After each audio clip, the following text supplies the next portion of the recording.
Bismillahirrahmanirrahim. Ey iman edenler! Allah'a karşı gelmekten sakınmanız için oruç sizden öncekilere farz kılındığı gibi size de farz kılındı.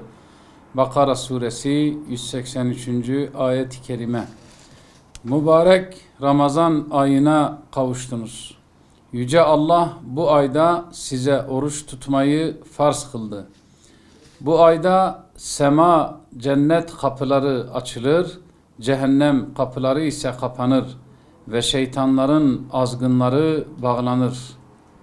Hadis-i şerif. Ömür sermayemizin en büyük zaman dilimi olan bir Ramazan iklimine daha kavuşmanın heyecan ve manevi hazzını yaşıyoruz. Zamanı yaratan ve bereketlendiren, bizi mübarek aylara eriştiren Rabbimize sayısız hamdü sena, alemlere rahmet olan Resulüne selat ve selam olsun. Ramazan ayı dünya meşgalesinde kendisini unutan, bize gölgesinde dinlendiğimiz bir ağaç serinliğidir. Ramazan ruhlarımıza nefes veren, yaşadığımız stres ve dünya telaşının içinde bir an durup kendi iç dünyamıza dönmemizi, irkilmemizi, kendimize ve çevremize bakmamızı sağlayan eşsiz bir aydır.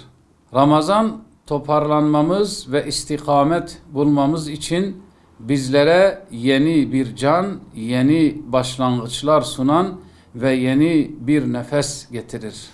Ramazan hayatın her güzelliğinin kendisinde nevşunema bulduğu bir ilahi mekteptir.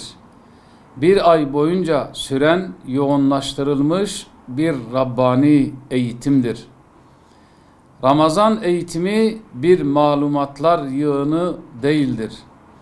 Ramazan eğitimi insanın iradesini güçlendirerek kendi özüne doğru yolculuğa çıkaran ve eşrefi mahlukat olmasına vesile olan bir eğitimdir. Bu eğitim aynı zamanda bu yoldaki tüm engelleri kaldırma eğitimidir.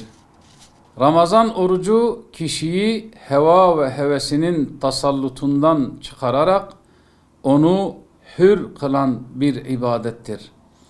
Bugün insanlığın fıtratından ve yaratılış gayesinden uzaklaştığını ve uzaklaştırıldığını üzülerek görüyoruz.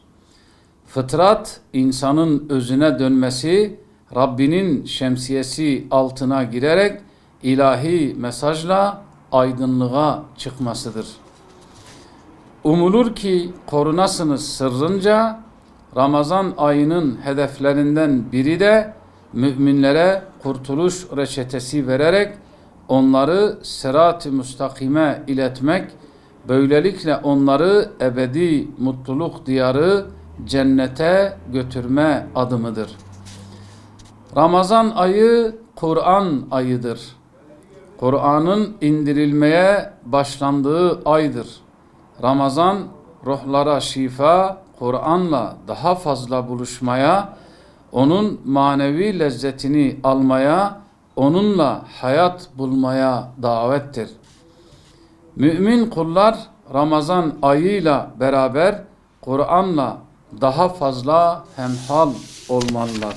Mümin Kur'an'ın meal ve tefsirini okuyup anlayarak yolunu aydınlatmak, huzura ve mutluluğa ermek için bir meşale gibi Kur'an'ı hayatına taşımalıdır. Ramazan dayanışma ve yardımlaşmanın zirvesidir. Bu ay bizleri en yakınımızdan başlayarak çevremize ve ümmet coğrafyasına duyarlı olmaya telkin eden bir aydır. Ramazan ayında fitre, infak ve zekatlarımızla müminleri sevindirmeli, nefsimizi cimrilikten kurtararak bu ayı kardeşlerimizle kucaklaşmaya ve onunla dertleşmeye vesile kılan bir köprü kılmalıyız. Ramazan bir inziva ayıdır. Kulun ruhunu dinlendirmesi, itikafa girerek muhasebe yapma ayıdır. Hazreti Peygamber sallallahu aleyhi ve sellem Ramazan ayı boyunca Hira mağarasında kalır, itikafa girerdi. Geliniz bizler de ruhların adeta şölen yaptığı Ramazan ayında ruhen ve bedenen arınmak için itikafa girerek hem benliğimizi kirlerden arındıralım, hem geçmiş günahlara tövbe ederek geçmişimizin muhasebesini yapalım. İslam coğrafyasındaki acı ve kederleri düşünerek Rabbimizden bize bir çıkış yolu vermesi ve bizlere güç, kuvvet, uhuvvet bahşetmesi adına ona yalvaralım. Bu mübarek Ramazan ayında iftarlarımız birliğimizi, kardeşliğimizi kuvvetlendirsin. Zekat, sadaka ve fitrelerimiz biçare gönüllere giden bir köprü olsun. Bu duygu ve düşüncelerle buruk da olsa karşılayacağımız Ramazan ayının başta Gazze olmak üzere tüm mazlum coğrafyalarda acıların son bulmasına, kardeşlerimizin huzura kavuşmasına vesile olmasını temenni ediyoruz. Cenab-ı Mevla her birimizi bu ayın fazl-u kereminden, rahmet ve bereketinden istifade edenlerden eylesin.